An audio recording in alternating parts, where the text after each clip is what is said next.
Late 1942. Somewhere on the edge of the North African desert, the wind drags sand across the metal husks of trucks, whispering through the half-torn canvas of a German field command post.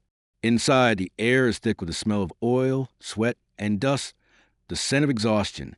Men sit wordlessly over their tin mugs, their drinks the same dull shade of brown as the earth outside.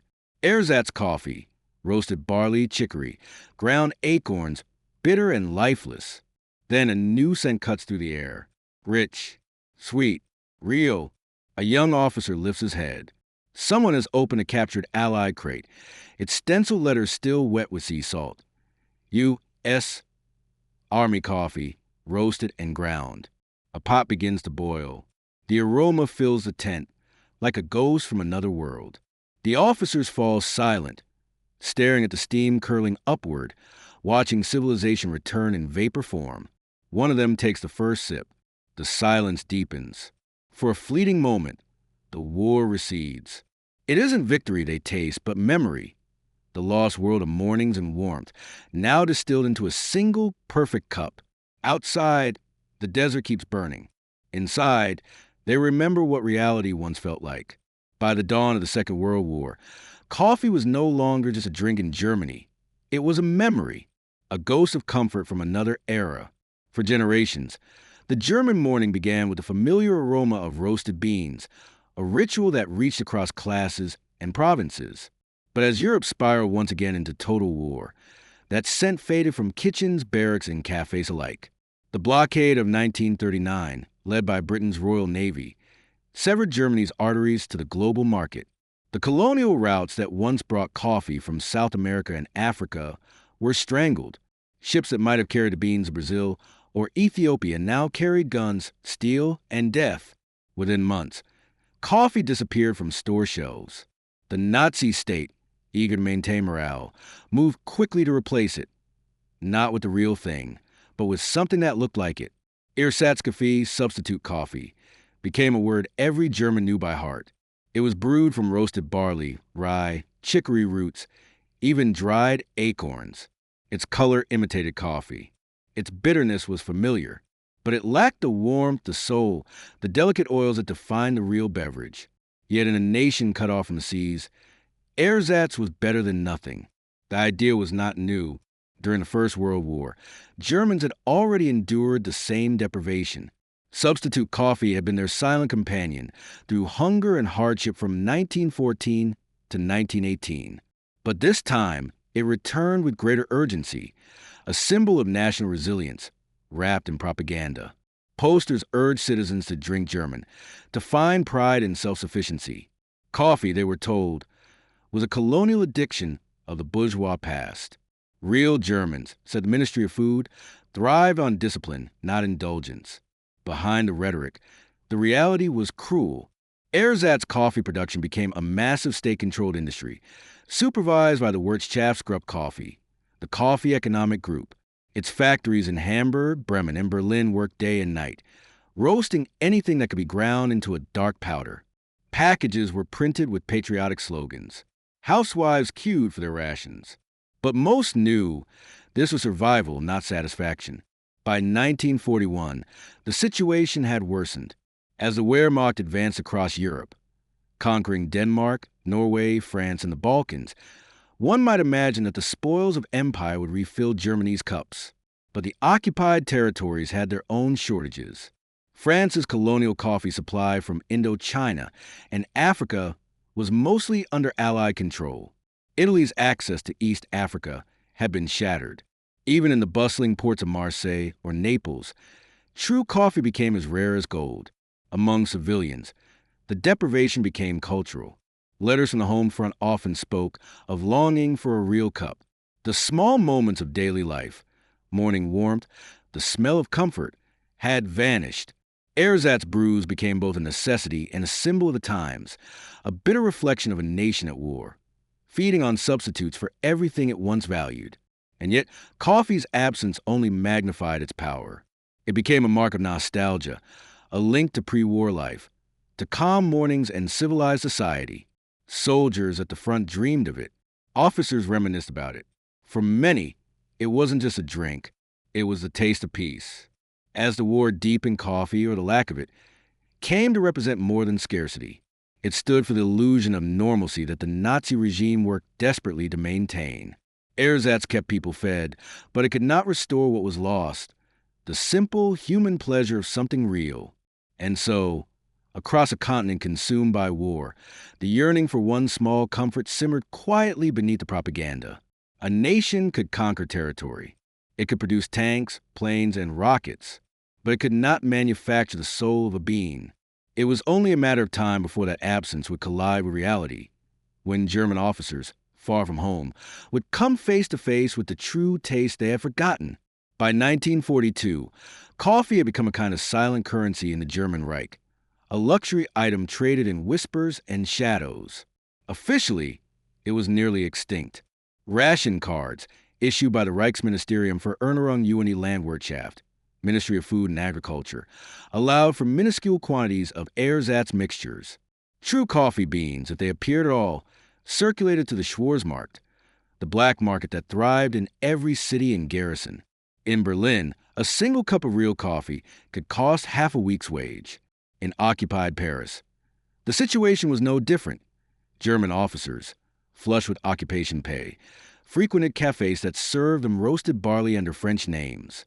A few lucky ones, those connected to logistics units or stationed near captured Allied depots, sometimes obtained the real thing. Contraband smuggled from seas, warehouses, or confiscated from retreating British forces.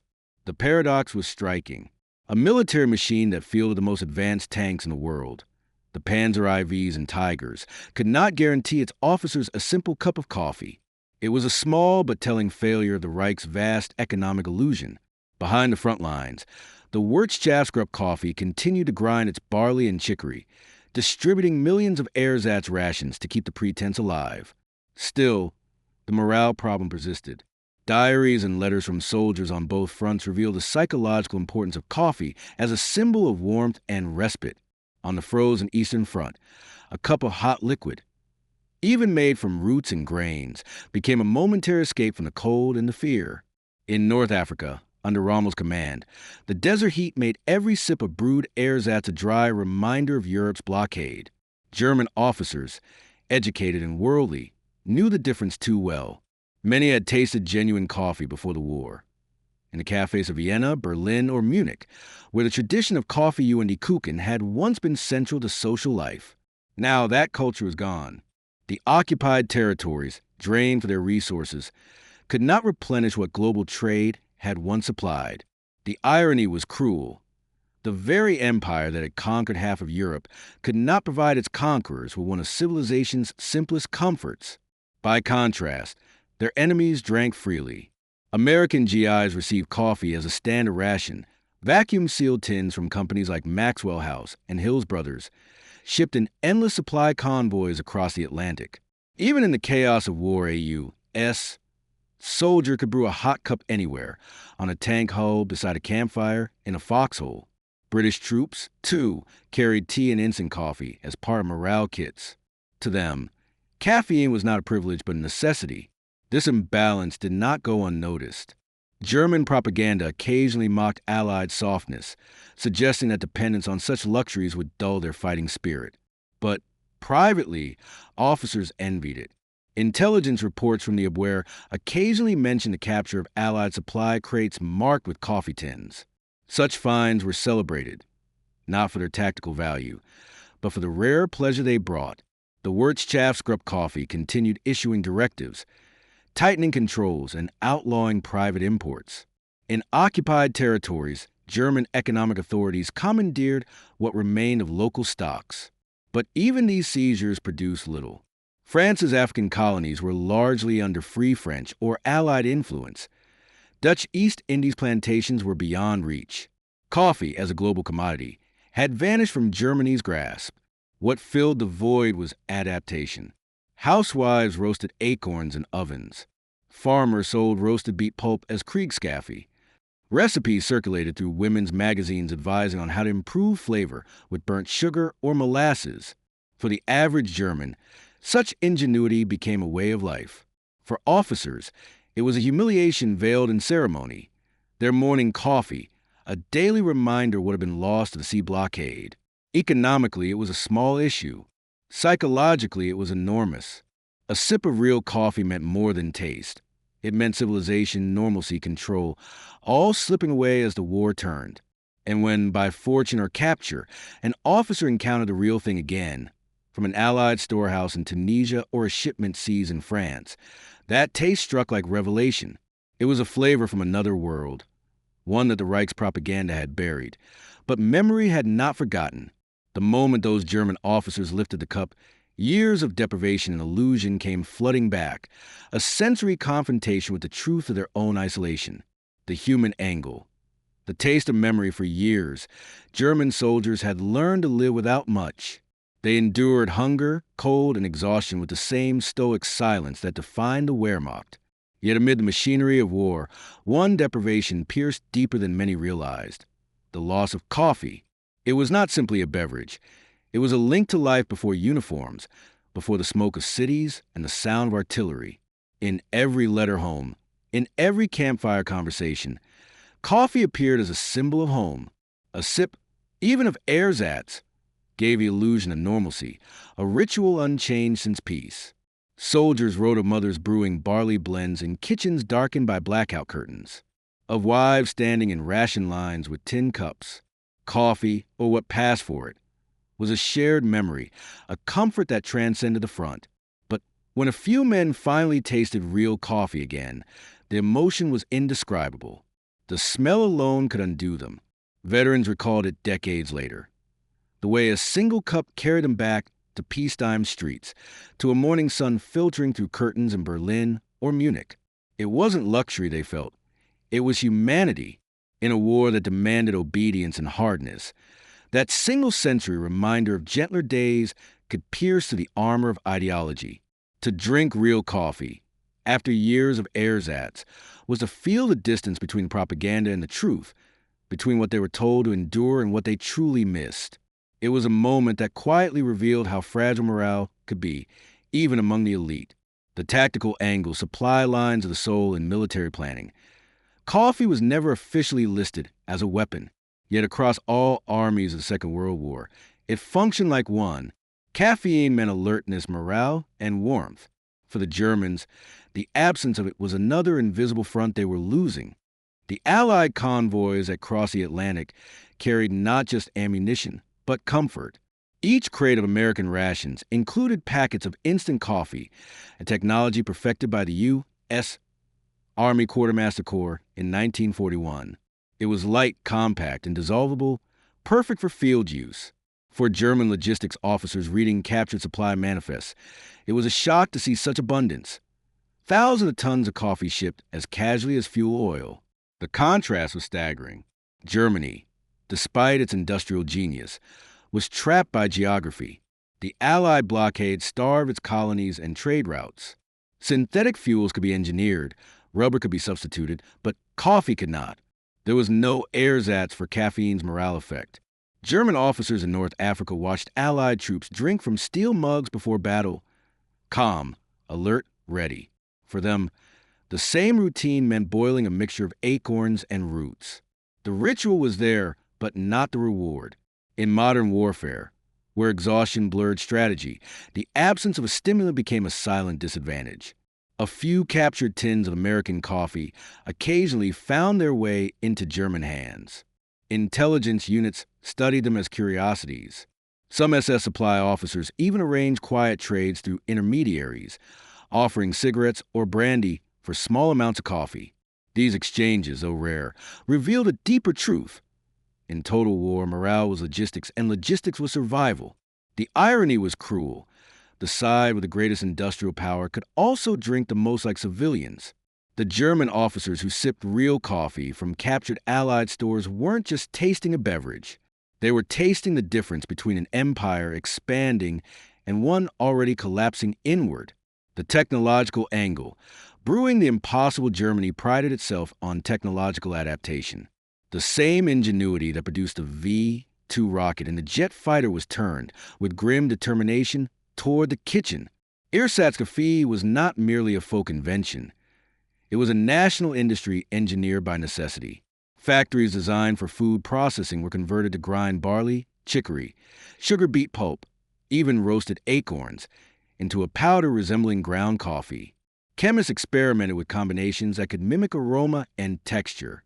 Labels carried patriotic messages: Deutsch und stark, German and strong.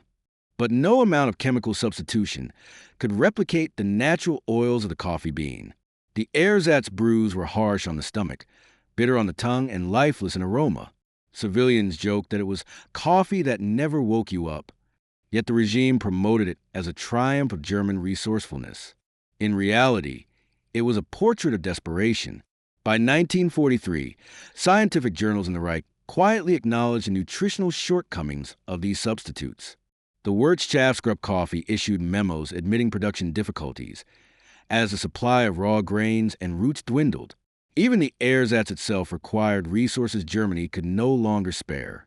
This industrial imitation reflected the larger theme of the war economy: vast effort spent creating illusions of abundance. Ersatz fuel, ersatz rubber, ersatz coffee, each a symbol of ingenuity fighting against inevitability. And when a handful of German officers tasted the real thing again, all that illusion unraveled in a single sip. What the chemists could not replicate, the human mind could never forget. As the war dragged on and the front stretched thin, even these illusions began to collapse. The officers who still held power and privilege would soon encounter the truth not in laboratories, but on the front lines, where captured Allied supplies offer a rare glimpse of the real world beyond the Reich's closed borders. The leadership angle. Privilege amid deprivation, the German war machine. Hierarchy extended even to the smallest comforts. Food, drink, and luxury were rationed by rank, and coffee was no exception. While civilians at home boiled acorns in desperation, the upper echelons of the Wehrmacht and SS maintained their own supply channels, small veins of privilege running through the arteries of a starving empire. In Berlin, field marshals and senior officers could still sometimes access real coffee through diplomatic channels. Shipments from neutral nations, Sweden, Switzerland, or Spain, occasionally carried tiny amounts of imported goods for the elite. Hitler himself, a vegetarian and famously averse to stimulants, did not drink coffee, but many of his generals did. For them, even a few cups were a reminder of their separateness from the common soldier. This divide in access created resentment, though it was rarely spoken aloud. The common infantryman stirred chicory dust into boiling water. The officer corps, sitting in requisitioned French hotels or North African villas, occasionally enjoyed the genuine taste of roasted beans. But even for them, supply was unreliable. Each real cup came with an undercurrent of guilt or denial.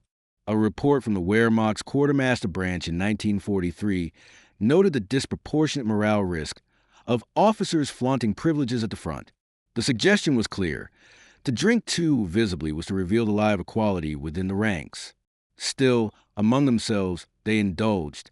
For many, that sip of real coffee was not only a comfort, but a symbol of command, proof that they could still impose order on chaos. Yet even this privilege carried irony. When the Allies advanced and captured German positions, they found storerooms filled with ersatz rations, not real beans. The High Command's luxury was illusionary, sustained by scavenged tins from the very enemies they sought to destroy. It was a small truth, but one that mirrored a larger one. The Reich's leaders could command armies and rewrite borders, but they could not conjure the taste of a lost world. The enemy angle, abundance and perception if the Germans represented scarcity, the Allies embodied excess. American soldiers drank coffee as routinely as they breathed.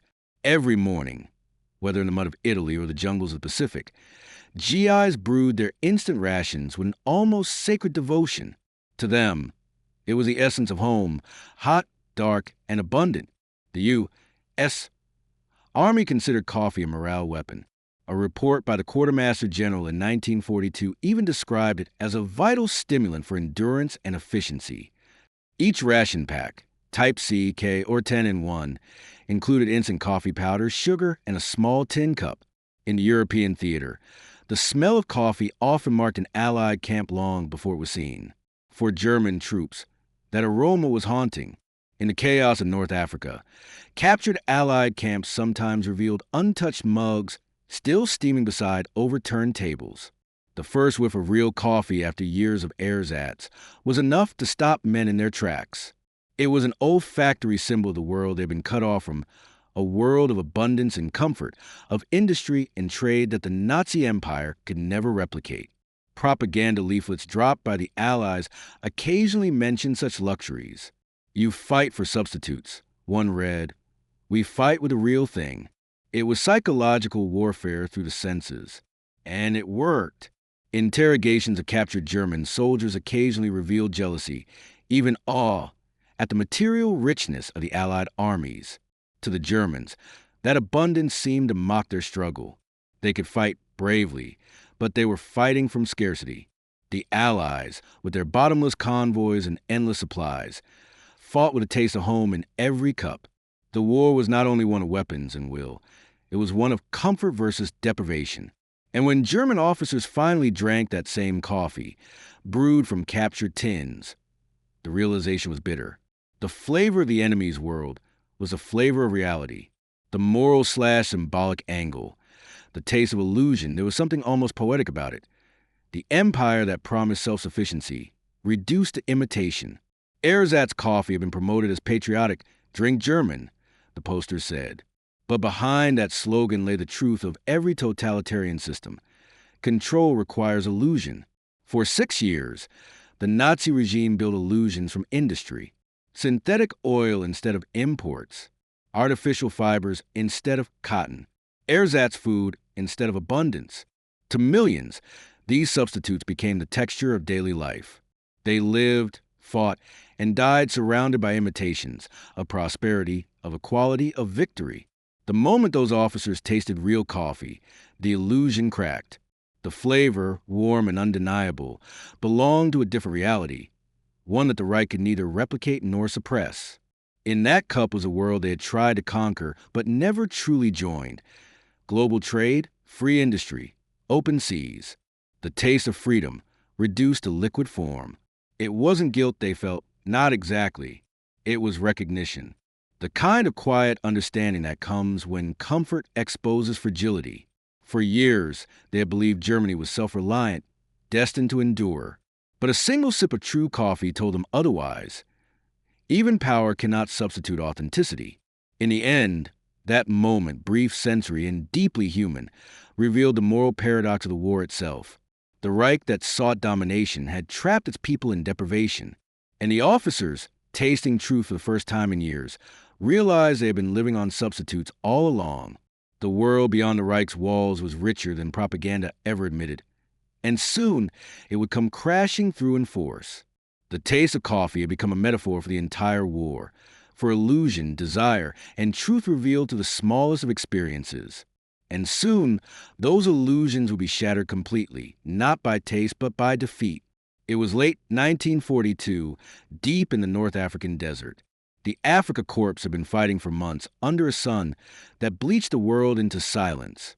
Sand filled everything, weapons, lungs, and the taste of every meal. The men were tired. Even the officers, usually so composed, were worn thin by the monotony of dust and ersatz.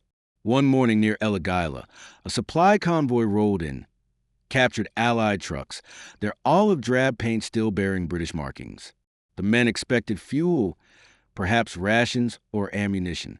What they found instead, stacked beneath tarps, were crates stamped with a single word: coffee. It wasn't the German kind, not the bitter barley grind they'd grown used to. These were American tins, sealed tight, the aroma of real beans leaking faintly through the metal. The smell spread to the camp like a whisper. Within minutes, men gathered, silent, curious, drawn by something they hadn't felt in years: anticipation. The officers claimed the first pot, as was custom. A field stove was lit, water boiled, and for the first time since the war began, the real thing was brewed under the African sky. The air filled with a scent that didn't belong there, rich, dark, alive. It was as if civilization itself had drifted into the desert on the back of those captured trucks. When the first cup was poured, no one spoke. The men watched the thin stream of black liquid fall into a dented enamel mug. Steam rose. A general. Records suggest it may have been an aide to Rommel himself. took the first sip. For a long moment, he said nothing. Then, slowly, he lowered the cup and exhaled, almost in disbelief. Those around him followed, one by one. The silence of the camp deepened, broken only by the desert wind. To an outsider, it was nothing, men drinking coffee. But to them, it was revelation. The taste was overwhelming, almost foreign after years of substitutes. It carried a weight far beyond flavor, the weight of everything they'd lost. One officer later described it in his diary. It was like tasting the world again, a world we had forgotten still existed. The contrast was unbearable. Outside the tent, the desert burned. Inside, the air smelled of home. For those few minutes, the war receded. They were not conquerors or soldiers. They were men, weary human, and aware of what their world had become. That captured coffee was more than a luxury.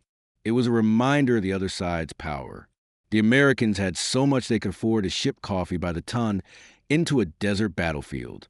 The Germans, fighting on dwindling supplies, could barely feed their men. The disparity was no longer theoretical. It was in their hands, in their mouths. Even Rommel, known for his discipline, reportedly commented on the Allies' abundance. In a letter sent weeks later, he wrote of their endless stores, fuel, food, comforts. They fight with the world behind them. It was not envy, but acknowledgement, a recognition of industrial might. That day in the desert, the simple act of drinking coffee became symbolic. The taste of reality cut through years of illusion. The propaganda that promised German self-reliance dissolved in the face of a single, undeniable truth. The war was no longer theirs to win. The officers finished their cups slowly, in silence. They said little, but they understood. The Reich could build tanks. It could move armies. It could command men to fight and die. But it could not make this. When the pot was empty, they stared at the bottom as though looking into something deeper than a cup. The spell broke. The coffee was gone, and the desert remained. That night, as the men slept and the officers planned the next movement, the scent lingered faintly in the air, a ghost of what the world beyond the blockade still offered. And though none of them would have admitted it aloud, they knew they had tasted not just coffee, but defeat in its first quiet form. The next morning, the trucks moved on. The war resumed. The illusion of control returned, but now it had a bitter edge. In the months that followed that morning in North Africa, similar moments occurred across the collapsing front lines of the German war effort. Whether in Tunisia, Sicily, or occupied France, the same strange ritual unfolded. Captured Allied supplies were opened, tins of coffee discovered, and disbelief turned to silence. The taste, that unmistakable taste, became a quiet revelation. To some, it felt like a miracle. To others, like humiliation. By early 1943, the Afrika Korps was retreating toward Tunisia, their fuel lines cut, their logistics strangled. Allied aircraft ruled the skies, and the once proud German columns limped through the sand. In field camps and command posts, ersatz rations were all that remained. But here and there, in isolated units that had overrun British outposts or intercepted convoys, real coffee reappeared for a fleeting moment. The last echo of normalcy before defeat. Reports from the time described soldiers trading bullets for beans. Some officers rationed coffee as carefully as ammunition, saving it for a moment of rest or for visits from superiors. In one intercepted communication from an Afrika Korps supply unit, a note reads, 3 crates marked U.S. Quartermaster coffee, captured intact. Command has reserved one for the officers' mess. Morale increased noticeably. It was an admission few dared make publicly. That morale rose not from ideology nor victory, but from a sip of something real. Across the Mediterranean, in occupied France, similar scenes played out. German officers stationed in Paris, the so-called Kulturfront, sometimes enjoyed luxuries looted from local warehouses. Occasionally, genuine coffee appeared among the seized goods from colonial imports. In those salons and requisition hotels, officers sipped it under chandeliers while outside, Parisians queued for bread. The contrast was obscene, yet telling. Even within the empire's highest circles, the illusion of abundance depended on theft and scarcity elsewhere. And yet, Despite the moral corruption of it, those moments were still profoundly human. For a man who had spent years drinking roasted chicory and calling it coffee, that first genuine cup was overwhelming. Veterans would later recall that the smell alone could bring tears, not of joy, but of recognition. It reminded them of what had been lost long before the front collapsed. The simple, dignified routines of ordinary life. In a sense, the coffee became a mirror. It reflected the truth the officers could no longer ignore, that the Reich's self-proclaimed independence was a facade built on scarcity and propaganda. Real coffee existed only in the hands of their enemies, the ones whose convoys ruled the seas and whose factories never slept. By 1944, that imbalance had become undeniable. The Allies stormed ashore in Normandy, and among the wreckage of German positions, U.S. soldiers found evidence of captured rations, even coffee tins opened and scraped clean. To the Americans, it was a curiosity. To the Germans, it had been a moment of escape. One American war correspondent, embedded with the advancing troops, described finding a dented percolator and empty coffee tins in a captured German command post near St. Lo. They had brewed it here, I think. The smell still lingered in the air. You could almost imagine them sitting there, men who'd seen too much, holding on to the one comfort they'd managed to steal from us before the world closed in again. That lingering aroma told its own story, a story not of grand battles or strategies, but a civilization trying and failing to hold on to the illusion of control through the smallest of human rituals. As Germany's empire collapsed, its ersatz industries fell silent. The factories that once roasted chicory roots for coffee were reduced to rubble under Allied bombing. And in the ruins of Berlin, when the final days came, the soldiers defending the city fought on whatever rations remained, barley brew, bitter and cold. Some of those same officers who had once tasted the real thing in Tunisia or France now drank their last cup of ersatz in the concrete corridors of the Reich Chancellery. The memory of that true aroma, that deep, unyielding reminder of what they had lost, must have hung in their minds as heavily as the smoke above their city. It was never about coffee alone. It was about the illusion of mastery, the belief that they could substitute, replace, or control the world. The moment they tasted the real thing, the illusion shattered. That revelation, quiet but unrelenting, paralleled the war itself. A confrontation between what Germany imagined itself to be and what reality proved it was not. The same moment of clarity that came from a sip in the desert was now manifest in the ruins of Berlin. By the end of the war, the German officers who survived carried that memory like a scar. They had tasted the truth once, and it had been bitter. And when peace finally came, the world would remember that war not only for its violence, but for the small human details, the empty cups, the fleeting luxuries, the fragile moments when a single taste revealed everything that had gone wrong. When the guns finally fell silent in 1945, the German nation awoke to a silence deeper than defeat. The cities lay in ruins, their streets buried beneath ash and brick. Yet amid the rubble, one of the first things people searched for, absurdly, tenderly, was coffee. For 6 years, they had endured ersatz. They had grown used to its bitterness, its burnt aroma, its hollow comfort. But now, with surrender, even that illusion vanished.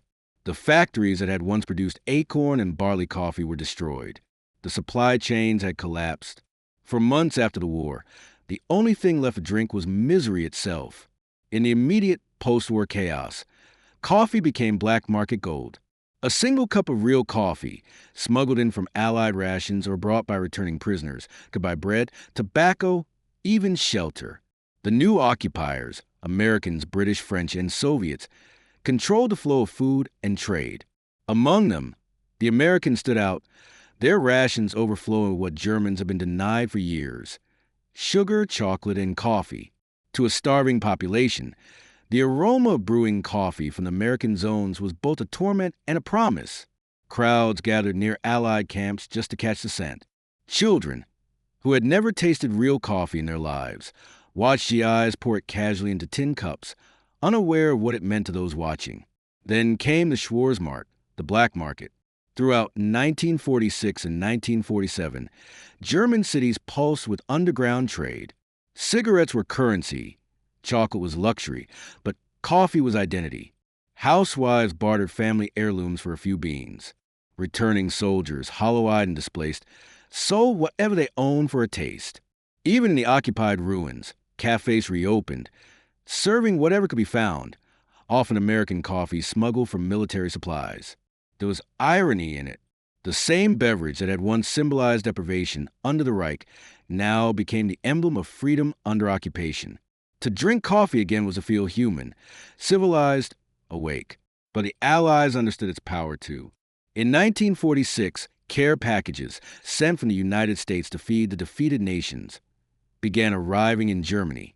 Inside, many were tins of coffee. They were gifts, but also lessons. Each cup brewed from those packages reminded Germans that the world they had tried to conquer was now feeding them, literally and morally. Coffee houses returned, first in the American zones, then across the divided nation. In Berlin, beneath the shadow of occupation, cafés filled with laughter again. They were small, crowded, improvised, tables made from scrap wood, cups mismatched, walls scarred. But inside, the sound of spoons against porcelain became a quiet declaration of survival. In a country stripped of pride, the ritual of morning coffee became an act of reclamation, not of power, but of humanity. One American officer stationed in Frankfurt wrote home in 1947. They line up outside the barracks for coffee, not food. They just stand there, smelling it. You can see it in their eyes. It's more than hunger. It's memory. That memory of something genuine, unmanufactured, was what Germany had lost under the illusion of the Reich. Ersatz had been more than coffee. It had been a way of life built on pretense. Now, in the ruins, the people began to rebuild around authenticity, one sip at a time. As winter returned in 1947, coffee once again flowed to the homes of Germans. Slowly, cautiously, often diluted, but real. The first time in a decade that the nation could taste it freely. And for many, it marked the true end of the war. Not when the surrender was signed, but when the ersatz finally disappeared from their cups. From the desert tents of Africa to the ruins of Berlin, the journey of coffee told a quieter story of the war, one of deprivation, illusion, and rediscovery. By the late 1940s, Germany was no longer a battlefield, but a landscape of rebuilding, physical, economic, and moral. And amid that slow resurrection, coffee emerged not merely as a drink, but as a cultural rebirth. In the Western zones, particularly under American administration, the coffee trade became one of the earliest symbols of recovery. The United States used it as both aid and influence. Care packages continued to arrive by the thousands, filled with tinned goods, sugar, and precious ground coffee. In every package, there was a subtle message. Civilization had returned, and with it came the rituals of peace. The first legal imports resumed under Allied supervision in 1948. Ships from Brazil, Colombia, and the Netherlands began docking again at Hamburg, their holds filled with beans that hadn't touched German soil in nearly a decade. Dock workers, still thin from rationing, wept when they smelled the cargo being unloaded. Newspapers called it der Duft der Freiheit, the scent of freedom. Cafés sprang back to life across West Germany. In Munich, Cologne, and Frankfurt, the smell of roasted beans once again drifted to the streets, blended with the sounds of reconstruction. Hammers, laughter, and the first cautious strains of jazz on post-war radios. Coffee houses became the quiet heartbeat of the new republic. These were not the polished salons of pre-war Berlin or Vienna. They were humbler, more sincere, places where rubble-clearing women, returning soldiers, and students gathered at wooden tables to share warmth and conversation. A cup of coffee became more than a drink. It was communion. It meant that life, real, imperfect human life, had resumed. The economic miracle, the Wirtschaftswunder, was still years away. But in these cafes, one could already feel its pulse. American beans brewed in German pots became the taste of possibility. In East Germany, the story was different. Under Soviet control, real coffee remained rare. The GDR produced its own ersatz once again, a bitter reminder of the divide. The aroma of real coffee drifting from the western side of Berlin became a sensory border, one that smelled of choice, of freedom. When the Berlin airlift began in 1948, coffee became one of its most potent symbols, alongside flour and milk. Allied planes dropped sacks of coffee into the besieged western sectors. Pilots later recalled how Berliners would cheer as the crates landed, the scent of roasted beans filling the air among the ruins. It was not just sustenance. It was dignity delivered from the sky. New advertising appeared soon after. Slogans like Der echt Geschmack kehrt zurück. The real taste returns. Posters showed steaming cups against sunlit skylines, promising a return to normalcy. By the early 1950s, brands like Jacobs, Adusco, and Chibo reemerged, selling not only coffee but the idea of renewal. And in every household, from Stuttgart to Bremen, that idea took root. Families who had once survived on ersatz now gathered around percolators, savoring the aroma that had defined pre-war mornings. The act was simple, but profound. To drink coffee again was to affirm that Germany had come back to itself. Not the empire of illusions, but a people capable of honesty, warmth, and civility. Even decades later, survivors of the war will recall that first post-war cup of emotion, not as luxury, but as liberation. One Berlin woman, interviewed in 1953, put it simply, the first sip of real coffee, that was when I knew the war was truly over. From the ashes of a ruined nation rose the steam of boiling water, the scent of beans, the murmur of conversation, the quiet rebirth of humanity that, perhaps more than any treaty or proclamation, marked the true end of Germany's war, when a people who had lived on substitutes could finally taste something real again. And with that, a nation that had built its empire on illusions began its second life, one cup at a time. In the grand narrative of war, it is easy to speak only of armies, maps, and machines. But sometimes, the truth of an age is not found in its victories or defeats. It rests in something smaller. A cup, a scent, a taste remembered. For the German officers who first drank real coffee again in the desert or in the ruins of occupied Europe, that moment was not just about flavor. It was revelation. The war had stripped away the illusion that power could replace authenticity. It had shown them that no empire, however vast, can command the warmth of a simple human comfort. Coffee, that humble drink, became the thread connecting both sides of the conflict. For the Allies, it symbolized abundance, home, and the strength of unity. For the Germans, it became a mirror of what was lost, the honesty, the civility, the world beyond ideology. When they tasted the real thing again, it was not victory they sensed, but truth. After the war, as Europe rebuilt itself, coffee returned as the quiet proof that normal life could exist again. Its aroma filled kitchens, cafés, and train stations, places once shattered by fire and fear. It was the same drink, but it meant something different now. It no longer symbolized privilege or scarcity. It symbolized peace. Perhaps that is why those post-war Germans cherished their morning coffee so deeply. Each cup reminded them that no propaganda, no substitute, no illusion could ever take the place of the genuine. Not in taste, not in life, not in humanity itself. In the end, the story of Germany's wartime coffee is not just about deprivation or luxury. It is about rediscovery of truth, of humility, of what it means to be human after illusion fades. When the officers lifted that first real cup in 1942, they were not just drinking coffee. They were tasting the world as it truly was, bitter, fragile, and real,